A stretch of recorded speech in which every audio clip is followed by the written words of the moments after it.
Twongeye kubasuza abakunzi b'umudugudu ku YouTube, reka nizere ko mumeze neza cyane. Iyi ni Ganza ifonge ndi Silver, aho rero tugenda tugaruka ku makuru kugenda avugwa hirya no hino nk'uko mu mazi iminsi mubikurikira kuri YouTube channel yacu, tugaruka ku makuru ari kugenda avugwa mu burasirazuba bwa Afurika, ubwo ni muri East Africa mu gihugu cya Tanzania. Uyu munsi tugiye kugaruka ku yahe makuru, tugiye kuba twagaruka ku makuru n'ubundi agendanye n'imyigaragambyo irimo irakorwa n'urubyiruko ruzwi ku izina rya Gen Z, aho rero runo rubyiruko rwakomeje kwirara mu mihanda. Ni nyuma yaho umugaba mukuru w'ingabo za Tanzania yari yabanje kwiyama ndetse no kuburira aho urubyiruko ko nirwongera kwishora mu muhanda rwigaragambya ruraza guhura n'akaga gakomeye. Gusa ibyo ntacyo byavuze, kubera ko amashusho yagiye asirikira ku mbuga nkoranyambaga zigiye zitandukanye, yagiye agaragaza urubyiruko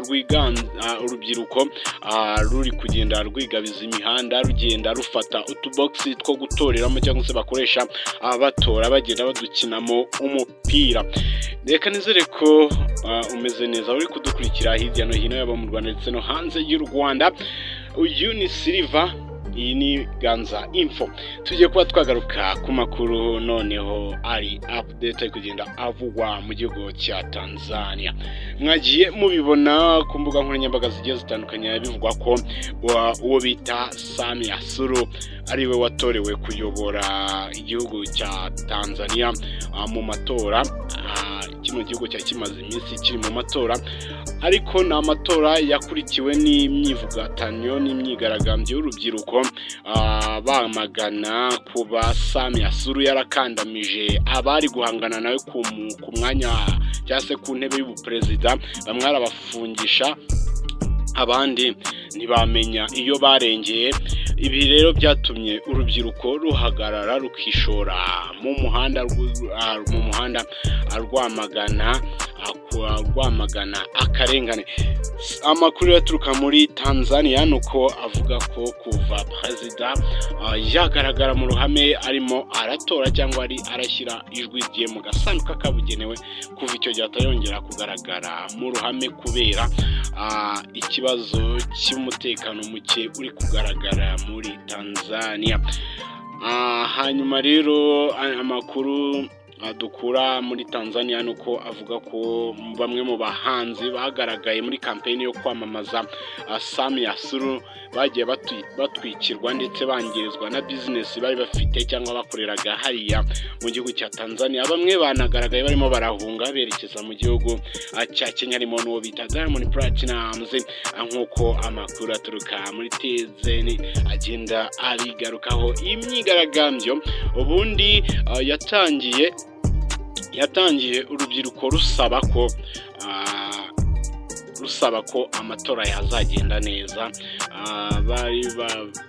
Bagiye mu muhanda bari kwigaragambya, gusa byatangiye gufata indi ntera ubwo hatangiye gukwirakwira amakuru avuga ko runo rubyiruko rushobora kujya aho perezidanse ikorera, nk'uko urubyiruko rwo muri Nepal rwabigenjeje, bakaba bakirukankana abafatanya na perezida kuyobora igihugu.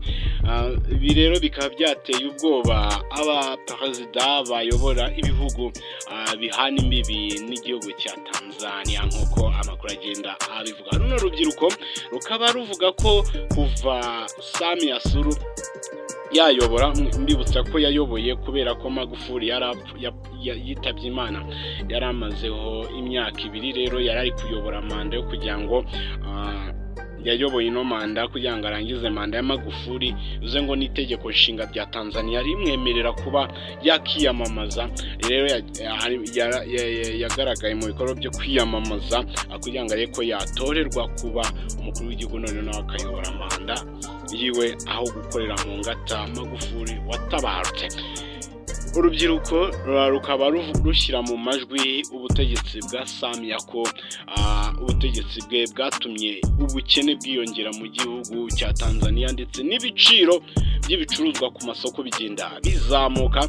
Ikindi nuko urubyiruko ruri kuvuga ko kuva Samia Suluhu yafata ubuyobozi ikigereranyo cy'abashomeri cyakomeje kuzamuka kandi ubushomeri buri mu rubyiruko aricyo kintu Samia Suluhu yavuga ko agiye kuba yashyiramo imbaraga kugira ngo ahange imirimo myinshi izatuma urubyiruko rubona icyo gukora, gusa ngo nta na kimwe yigeze akora nk'uko urubyiruko rugenda rubivuga.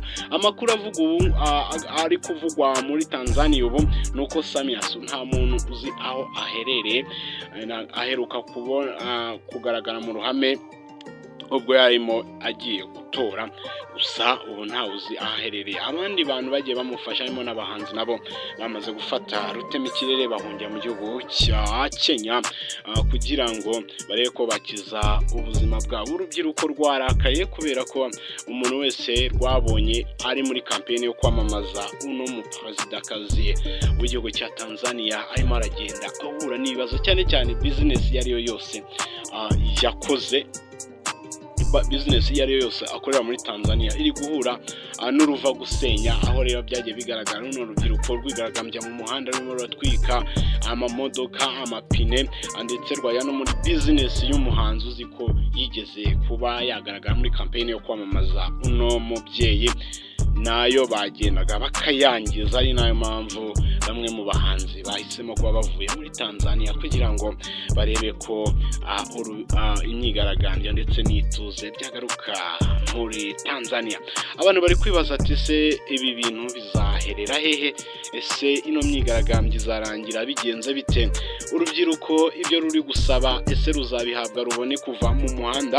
Ikigaragara cyo nuko amashusho ariko agenda aturuka muri Tanzania nubwo internet bayifunze, ariko hari bimwe bibacika bikatugeraho, nuko urubyiruko rugifite gahunda yo kwirara mu mihanda. Cyane cyane urubyiruko nirwo turi kugenda tubona rutwika ibi byapa byamamaza uno mu perezida, ndetse runatwika n'amamodoka rurimo runagerageza guhangana n'inzego z'umutekano harimo iza polisi n'iza gisirikare.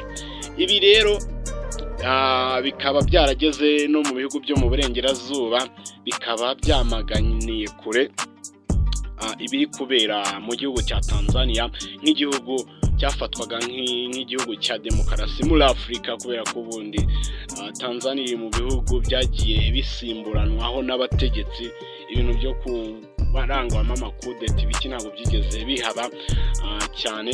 Ubwo rero ibihugu byo mu burengerazuba byavuze ko bitishimiye ibiri kubera muri Tanzania, ndetse hari n'ibihugu nagiye mbona bivuga ko ibyavuye mu matora bigomba gusubirwamo kugira ngo barebe ko ibintu babisubiza ku murongo, cyane ko abantu benshi batuye mu gihugu cya Tanzania batishimira uburyo amatora yateguwe.